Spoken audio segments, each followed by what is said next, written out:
In today's episode, we are joined one last time by Alexandra from Just the Inserts.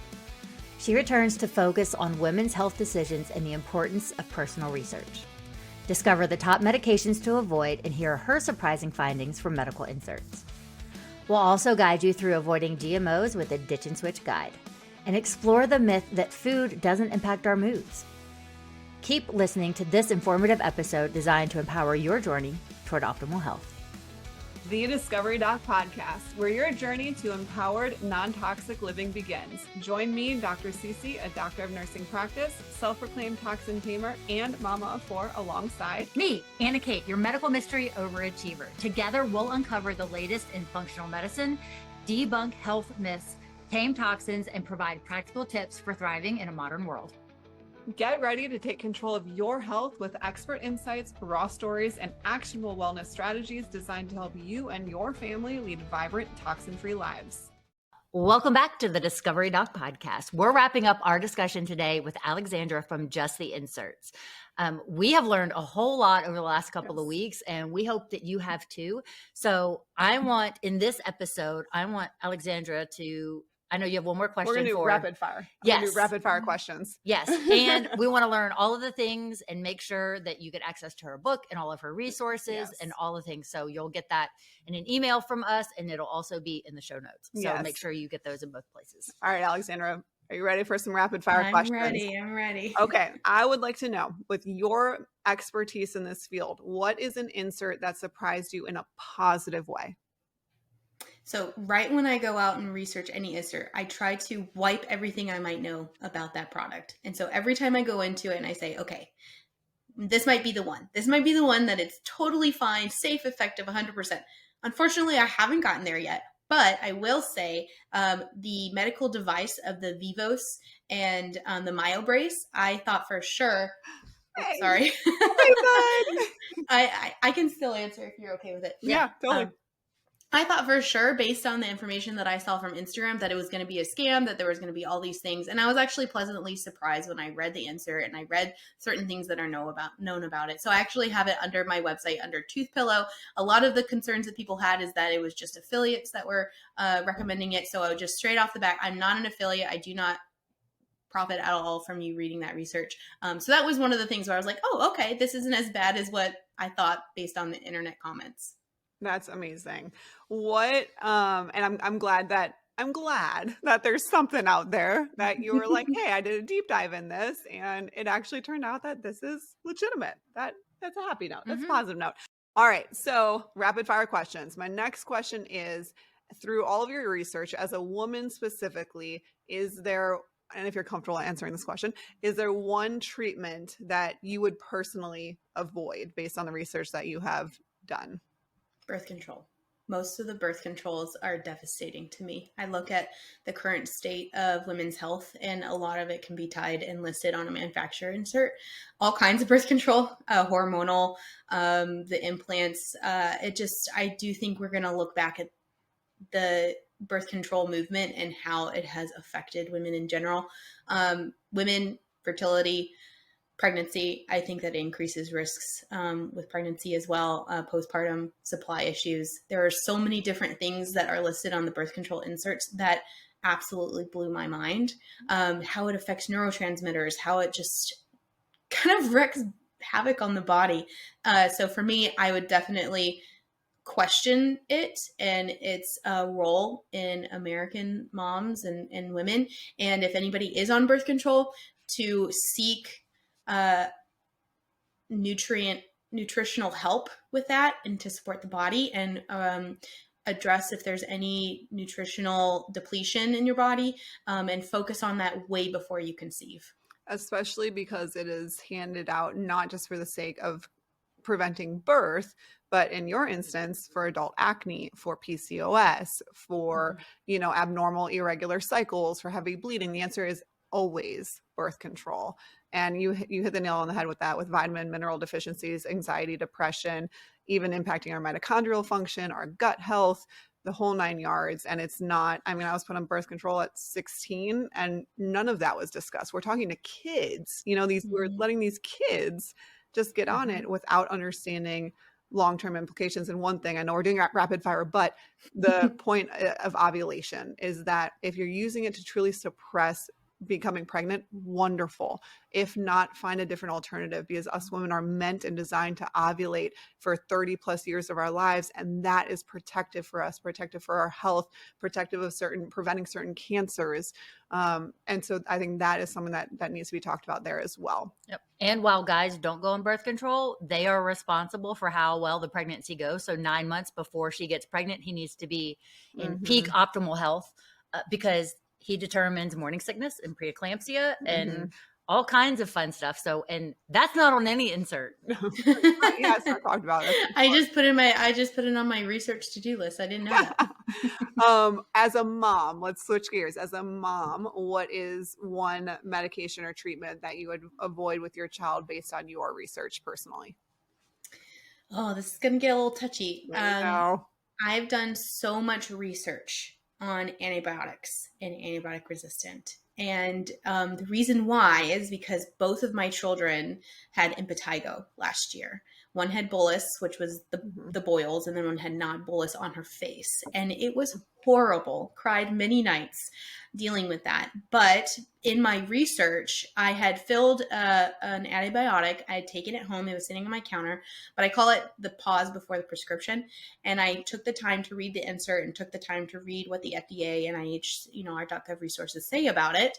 And I realized that many times when we use an antibiotic, it might be that Band-Aid fix. It might get us to get our kids back to school. It might, if we're worried about a trip that we want to make and we're just quickly trying to find that quick fix, yes, it might be a great tool for that. However, in the grand scheme of things, I don't believe, based on my research and as a mother, that it is the best thing when we're looking at the gut, when we're looking at how it is overused. And actually, when I was listening to your episode with Dr. Song, she made such a great point that it actually might bring us back to the era before modern medicine, where these products are no longer going to be useful because we are overusing them and we're not being good stewards of them. So I do think it's really important for parents to kind of go down that rabbit hole and to make just more informed decisions about whether you're accepting an antibiotic for an ear infection or eye or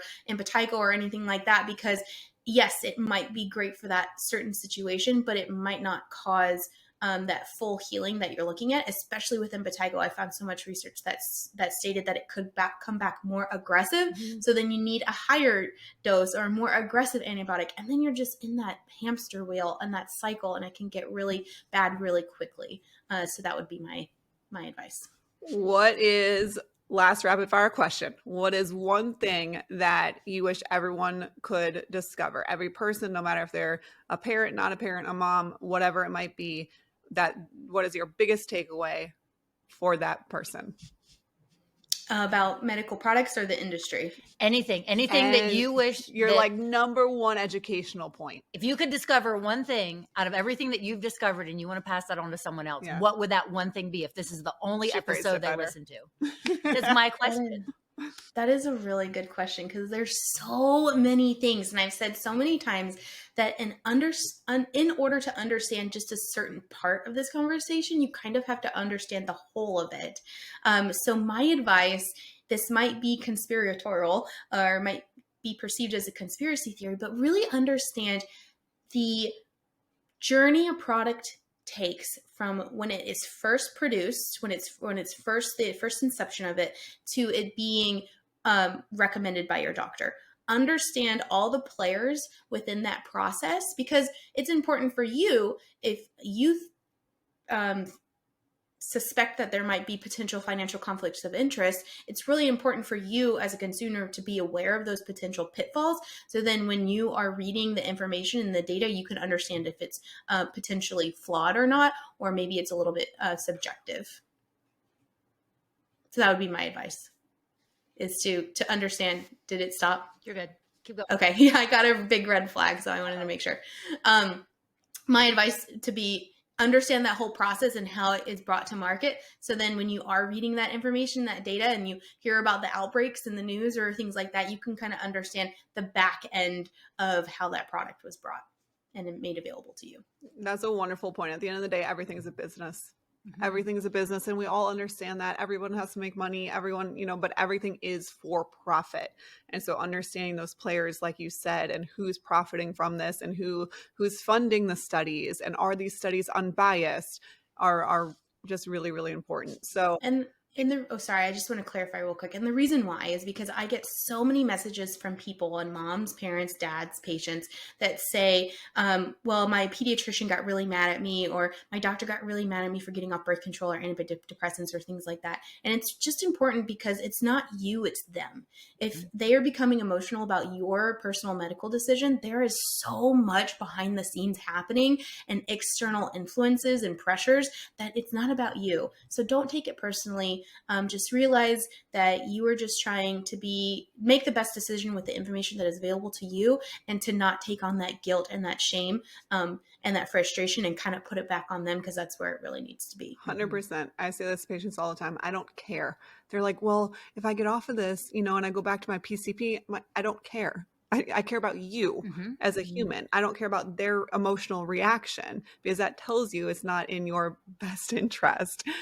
So Alexandra, you are just a wealth of knowledge, and we just so appreciate your time and coming on and just sharing, your experience and your brain with us. It's amazing. And I'm just so thankful for the work that you're doing to allow people to have the access to become truly informed consent consumers. I think that is a perfect word there.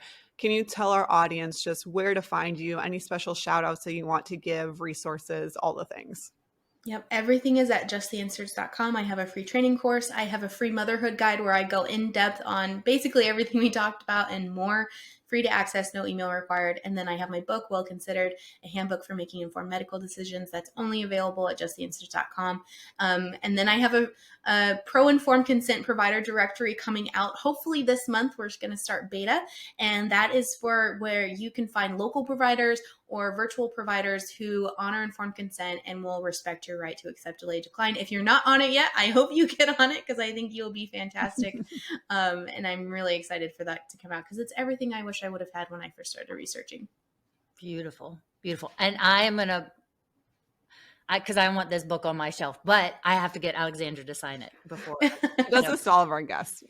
I like to read. Education is my hobby, but I have a ton of books. So if I have something on my shelf, it's got to be signed by the author, because then it can go on my shelf. So send me your address and I'll get it out to you. Awesome. All right. So we just want to thank you again for taking the time to spend with us and pour into our community. I think we should have Alexandra on again, because there's so much more that we can talk about. But if you would like to join the conversation and have a question for Alexandra or for the Discovery Doc, visit us at thediscoverydoc.com/podcast to submit your questions and answers, and get an answer. Hopefully. Well, maybe. Just kidding. If you're seeking a natural and targeted approach to enhance your well-being, consumable nature-derived peptides might be the perfect fit for your lifestyle and budget. Experience the incredible benefits of these powerful compounds that work harmoniously with your body to promote optimal health. Looking to build muscle, target stubborn fat, boost energy without the crash, or improve sleep quality? Peptides offer solutions for all of these concerns and more. For those interested in taking their wellness journey a step further, explore the world of injectable peptides designed exclusively for you by our experts at Discovery Wellness Group. By partnering with Discovery Wellness Group, you'll gain access to personalized plans tailored to meet your unique needs and goals. Are you ready to dive into the world of peptides and transform your life? Click the link in the podcast description or make an appointment with Discovery Wellness Group today. The power to optimize your well-being is just a click or a call away. Welcome back to this segment of Toxin Tamer, where this week we are going to talk about ditching and switching GMOs. So one of the things that I do want to clarify, because we brought it up in our first episode, and we will do a deeper dive in toxin taming on bioengineered foods and how they are different than GMOs. But something that I want you to consider and think about now is that, so bioengineered, it happens on the DNA level as it's grown. Okay, so we're talking about that. Now, a bioengineered food. You just said it wrong. Genetically modified. Yes, is on the DNA growth side. Yes.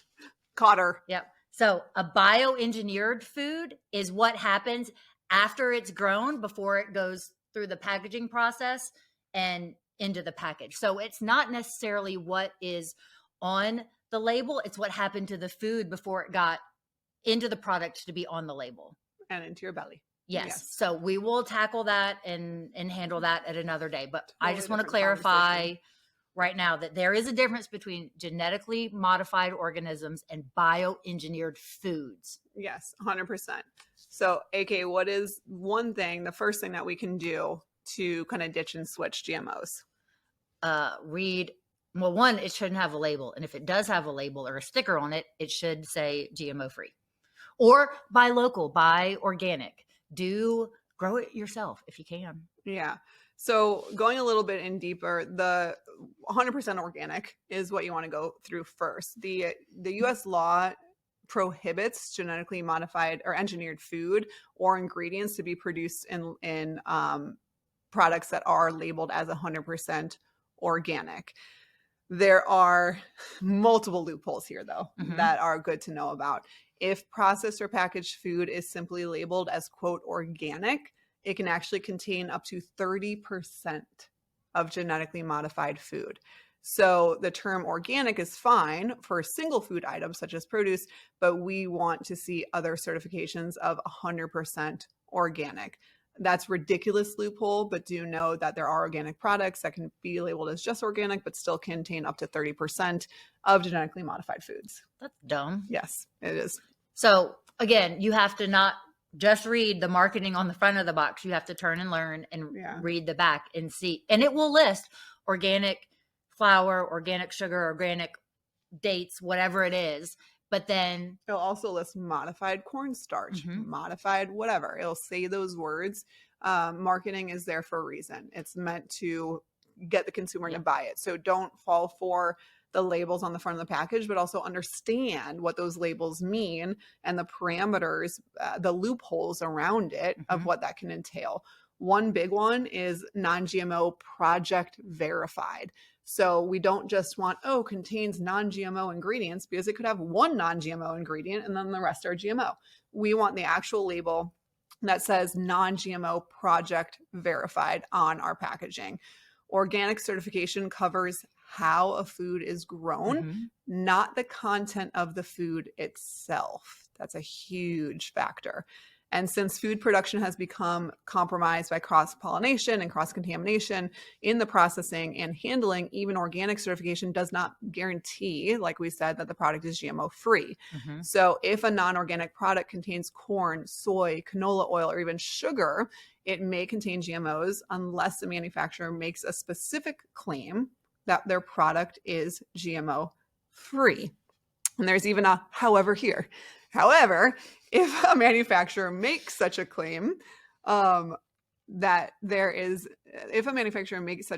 is no way to know whether such claims are actually valid, because generally they're not backed by third-party testing, or do they have to kind of adhere to independent standards of transportation and processing, et cetera. So there's no fact checking. Yeah, we learned that in our one dose fits all myth bust of the product. The manufacturers of the product are determining what the safety regulations are, and the FDA is signing off on that.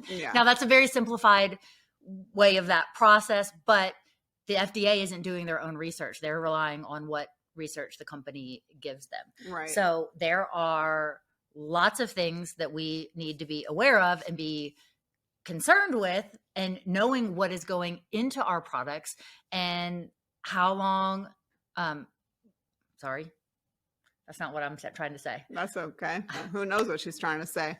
You think about it. I'm going to say that to support natural products, natural product industries, they are, and concerned consumers, they are actually trying to kind of get their efforts supported in mandating companies to have to label if their food contains genetically modified organisms or not. So right now we can find things such as non-GMO project verified, but you won't find a smack dab label on the front of the product that says contains genetically modified organisms. It can be hard to find.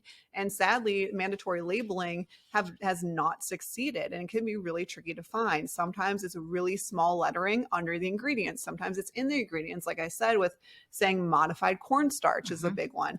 But not a lot of us are turning around and reading those or understanding what that means. Sometimes it won't be on the label at all. And you actually have to actually go onto the product website and then dive into the ingredients, where then they'll do a little asterisk that says contains genetically modified organisms. So it can be very hard to find. So some hot words to be looking for are bleached, modified, hydrogenated, there's another that I can say, hydrolyzed. That's the word. Yep. So there are some of these big words that are in front of other food words. So that's a key indicator of, we would rather have unbleached flour because it goes through a chemical process that the flour doesn't actually need. Fortified is a big one. So all of that fancy cereal that kids like, that it's fortified with vitamin A. I don't want a synthetic vitamin A. It's I want altered. I want the original vitamin A that you took out of the flour or out of whatever else, the grain, whatever you're putting in it. Like, we don't need to strip it all and then fortify it back. That doesn't make sense. So that non-GMO project verified logo, that logo specifically is backed by independent testing and means that GMO contamination has been avoided throughout the growth and harvesting of crops, their processing, storage, and packaging. So that label you can be confident in with 100% certainty. AK touched on this next one by eating locally grown food. And since most genetically engineered products come from large industrial farms, you're more likely to find non-GMO crops grown by local farms. You can contact your local farmers. They are usually more than just likely to have an open conversation with you, and you can ask them directly how their food is grown. And summer's coming up, so try your hand in container growing this summer if you don't have a garden, if you don't have a space. I like growing ginger because it's super easy to grow, and then making ginger beer over the summer. Well, it's more like ginger brew, not actually ginger beer, because I don't let it ferment that far. But that sounds good. But you've had some. I've given you some. I know. And I make kombucha, and if I have blackberry or raspberries and blueberries, so I will pull those off of bushes and put that in my kombucha.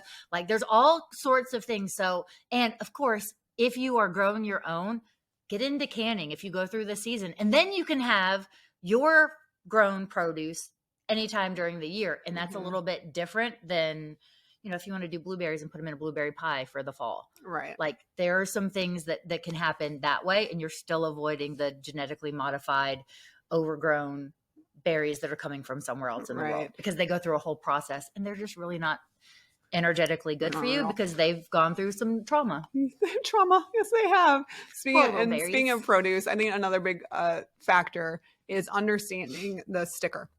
So labels are one thing, but the sticker on our produce is something else. And all those numbers mean something different. And I think it's really important to understand the difference between those numbers. If there's a 4-digit number, it means that that product was conventionally grown. If there's a 5-digit number that begins with 9, it means that it is organically grown. There's also 5-digit numbers that begins with 8.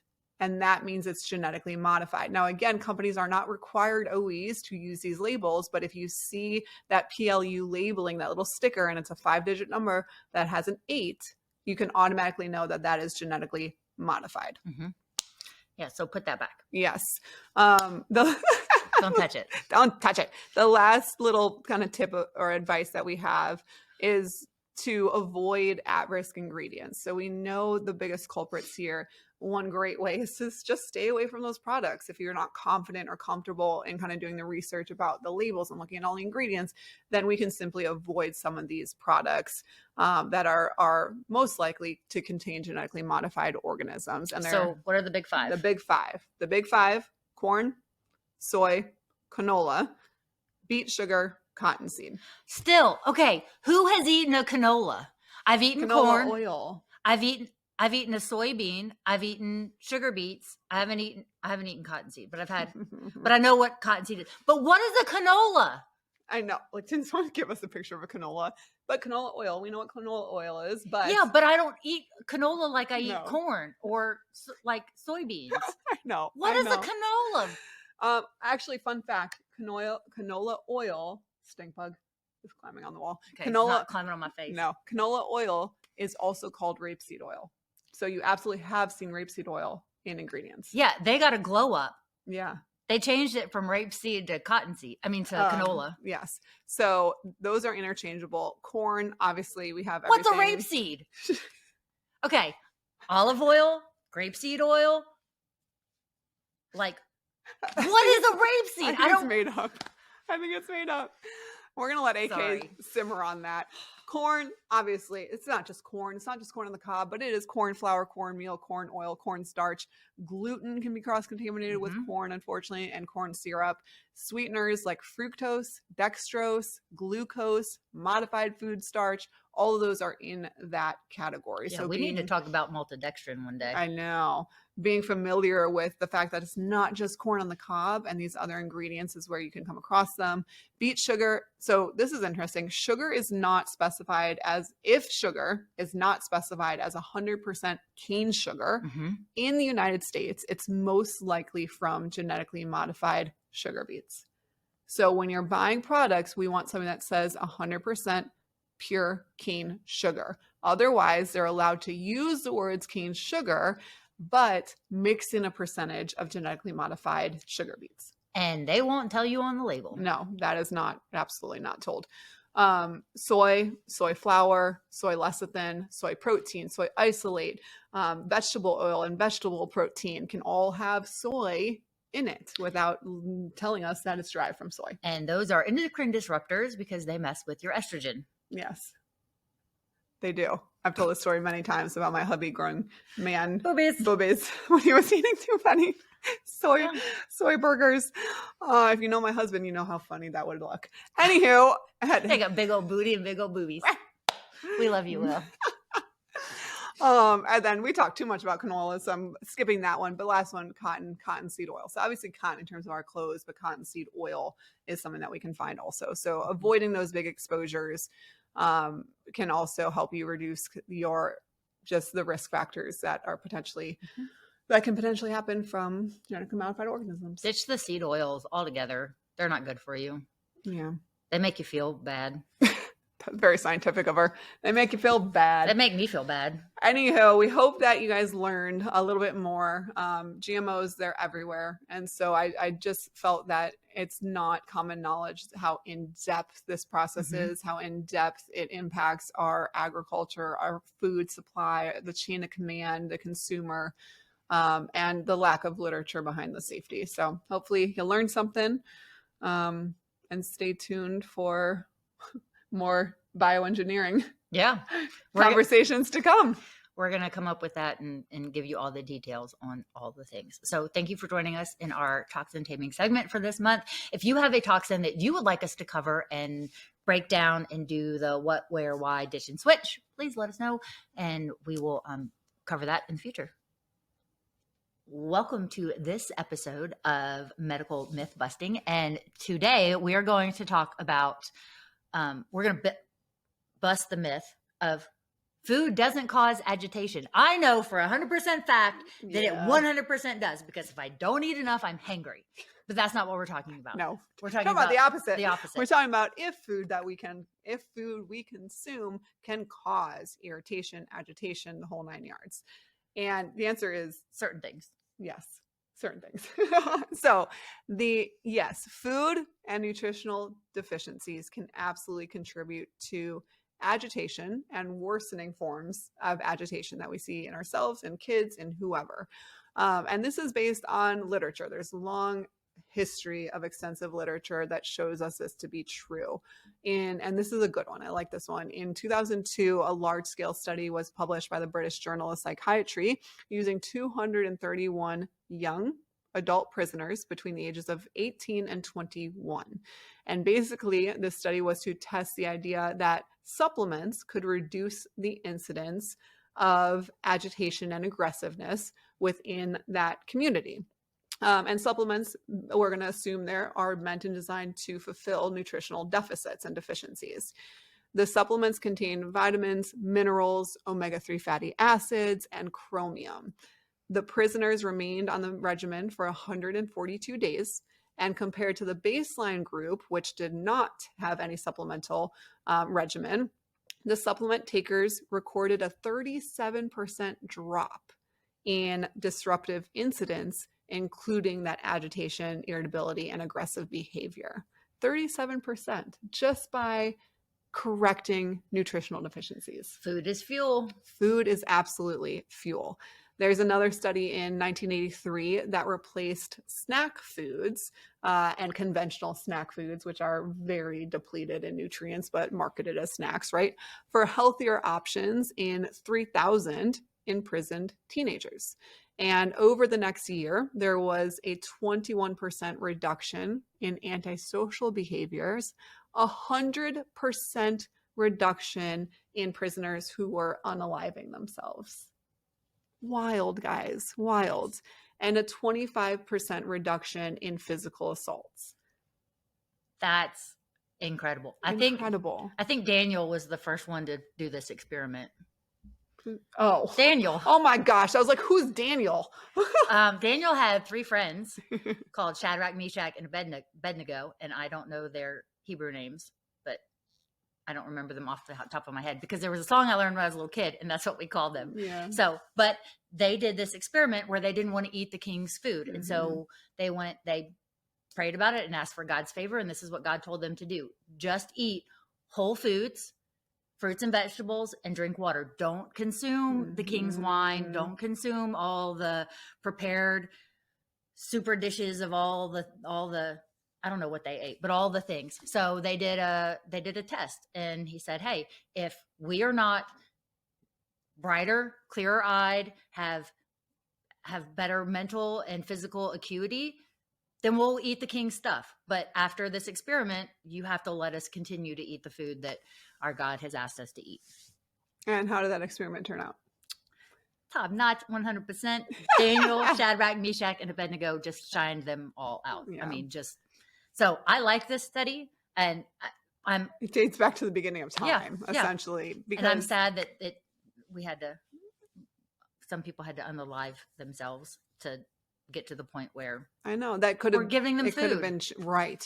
Food. It could have been so easily changed, but it makes complete sense because our brains are these metabolic engines, and we use 20% of the nutrients that we consume on a daily basis. Our brain uses, and we burn through that. So if that is the brain's requirement for essential nutrients and it's not being met by the food sources that were provided, then absolutely there can be mood and behavioral consequences. Absolutely. Your brain uses 4 grams of glucose. Your brain uses 4 grams of glucose every hour. So now that doesn't mean that it needs to come from sugar, right? But it can come from fruits and vegetables, good fats. Yeah. So your brain likes to run on multiple things. So ketones being one, and glucose. I mean, we all prefer a little glucose shot, right?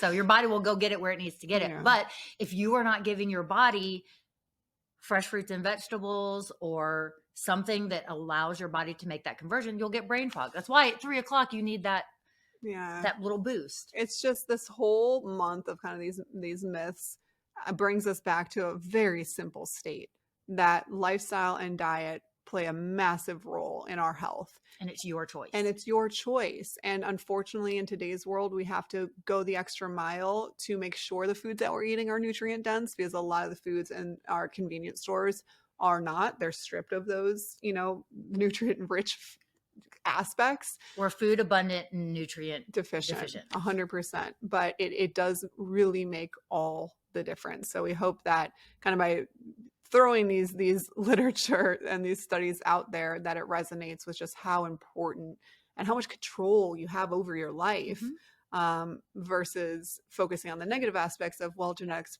predisposed me to this. You have so much control outside of that. So We hope that y'all learned something this month through these medical myth busting segments. Yep. Until next time, let's discover together. We hope this episode has provided you with essential knowledge on making informed decisions regarding women's health and avoiding harmful medications. Don't forget to implement our ditch and switch to reduce the exposure to GMOs. Remember, food can significantly impact our moods and behavior, so stay mindful of your nutritional choices. Join us next time for more myth-busting and wellness wisdom as we keep striving for a healthier, happier you. Hold your horses. Before we ride off into the sunset, let's take a moment for a friendly disclaimer. The information shared on this podcast is for general, informational, and entertainment purposes only. While we strive to provide accurate and helpful information, we're not here to replace your trusty healthcare provider or doctor. Consider us your Discovery Doc trailblazers, sharing our knowledge and experiences as we journey forward towards wellness. However, remember to always consult with a qualified medical professional before taking any actions based on the content of this episode. Like the Wild West adventure, this disclaimer may change occasionally, so be sure to check back for updates. Stay healthy, stay adventurous, and keep blazing trails with the Discovery Doc.